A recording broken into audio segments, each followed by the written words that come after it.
자, 여러분들 또 오늘 하루 잘 보내고 계십니까? 오늘의 문제 시작합니다. 오늘의 문제는 여러분들이 처음 보는 문제일 거예요. 자, 이거는 어떤 문제냐면 제가 우리 심화가 끝나고 나서 올해 2차 대회 심화 끝나고 나서 얼마 전에 경찰 공지에 승진책이 나왔어요.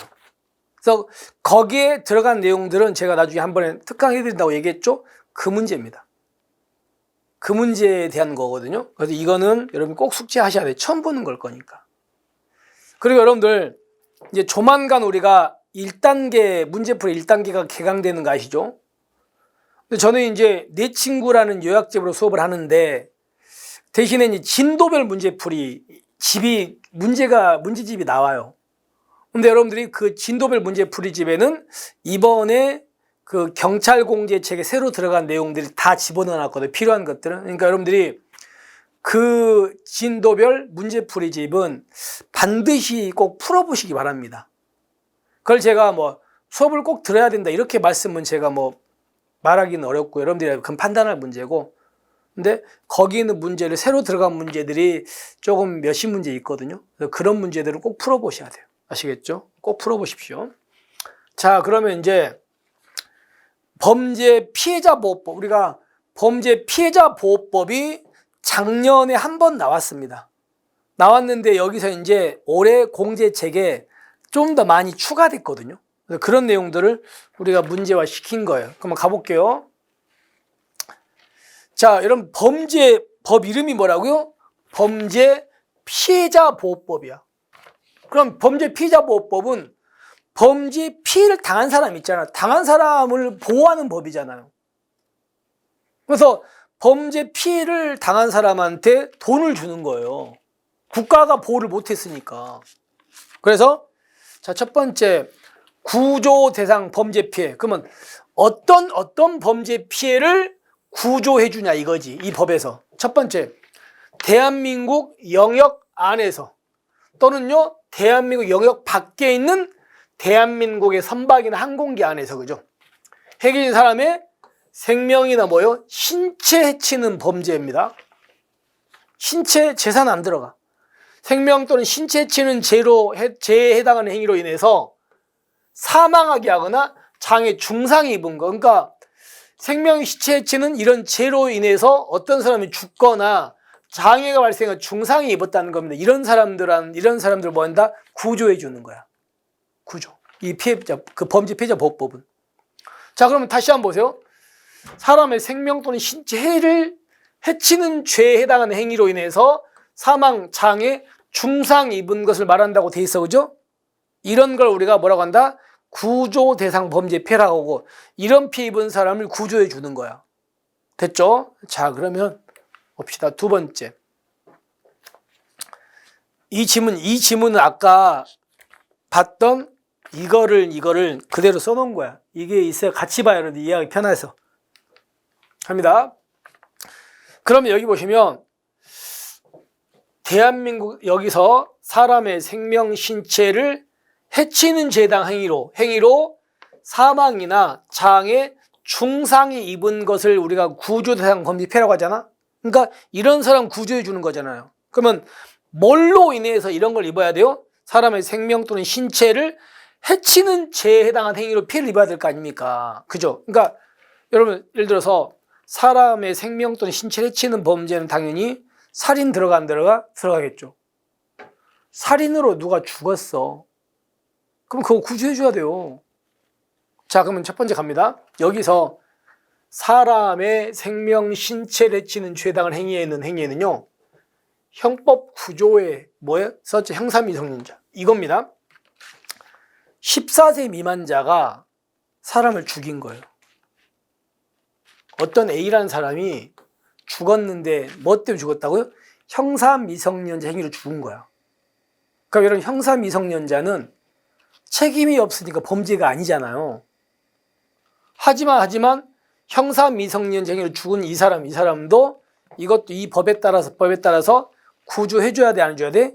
해줘야 되는 겁니다. 따라서 형법 구조에 해당하는 이 형사미성년자의 행위에 따라서 행위도 아까 여기에 들어가는 거 아시겠죠? 들어갑니다. 두 번째.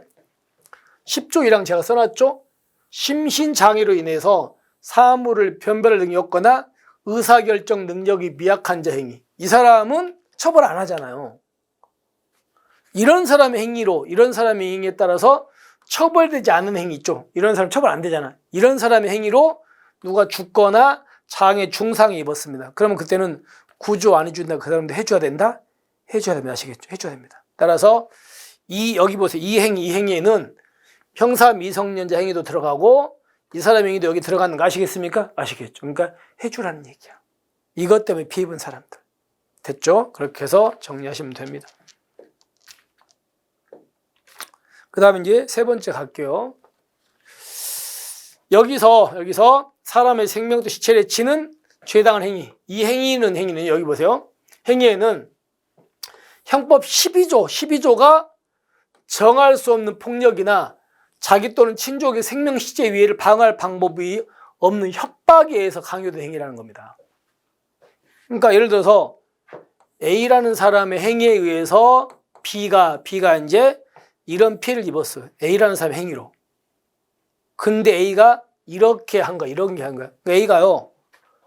이 B를 이제 뭐 이렇게 했는데 문제는 C라는 사람이 A의 자녀, 아들이나 뭐 딸을 인질로 잡고 네가 얘한테 이렇게 하지 않으면 내가 네 애를 죽여버리겠다. 이렇게 협박을 하는 거야. 그러니까 이 사람은 자기 자녀를 살리기 위해서 그렇게 했다는 겁니다. 그럼 이때 이것도 여기에 들어간다 안 들어간다? 들어갑니다. 그러니까 이 B라는 사람도 구조가 돼야 되는 거 아시겠죠? 그 다음에 긴급피난입니다. 긴급피난. 여러분 긴급피난은 위법성이 조각되잖아요. 그죠? 근데 이 A라는 사람이 긴급피난을 한 거야.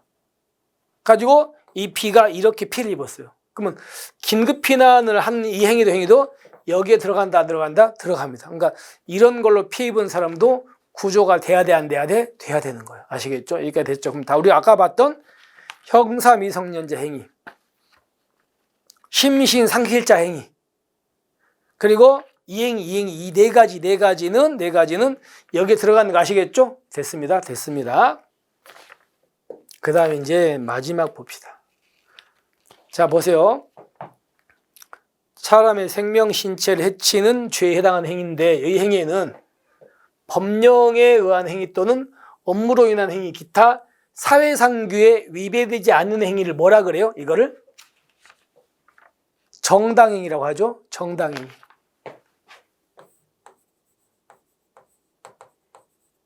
그리고 정당방위. 그러면 A라는 사람이 B를요 죽거나 이렇게 한 거야, 그죠? 근데 이 A가 뭐 한 거예요? 정당행위나 정당방위를 한 거야. 그래서 이 B가 이렇게 피해 입었어요. 그러면 정당방위로 이렇게 피해를 입었다면 이 사람은 구조해줘 안 해줘? 안 해줍니다. 구조가 안 돼, 이 사람은. 그러니까 여기서 이 대상범죄 피해는 이 A가 정당방위나 정당행위로 한 경우는 여기에 들어간다 안 들어간다? 안 들어가는 거야. 생각해 보시면 되잖아요. 정당방위. 정당방위는 이 피해자가 잘못한 거 아닙니까? 그죠? 그러니까 그런 경우는 얘를 구조해 줄 리가 없잖아요. 그래서 이 정당행위나 정당방위로 하는 행위는 이 행위에 들어가지 않는 겁니다. 그러니까 이 피해 입은 사람도 구조가 안 되는 거지. 아시겠습니까? 여기까지. 아셨죠? 그래서 답은 이제 4번이 됩니다. 그럼 아까 막 행위를 한 사람이 처벌이 안 되더라도 어떤 행위?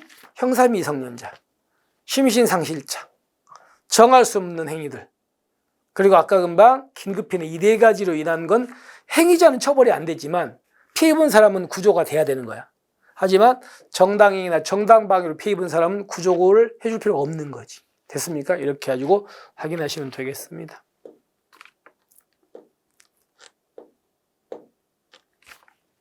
자, 그래서 이 문제는 답이 4번 이해하셨죠? 이렇게 됩니다. 그래서 다시 한번 이 문제는 꼭 숙지하셔야 돼요. 조심하십시오. 자, 이렇게 해서 오늘의 문제를 마무리합니다. 자, 오늘 또 좀 생소한 문제, 처음 보는 식의 문제인데 좀 이 정도 정리하시고 보시면 됩니다. 자, 이렇게 해서 오늘 문제 마무리하고요. 우리는 이제 내일 또 어디로 들어갈 거냐면요. 어디로 갈 거냐면 이제 행정학 있죠. 학. 우리가 지금까지 행정법 많이 봤잖아요. 근데 행정학으로 들어가 가지고 나머지 정리를 하겠습니다. 자, 오늘 고생하셨고요. 우리는 내일 뵙겠습니다. 수고하셨습니다.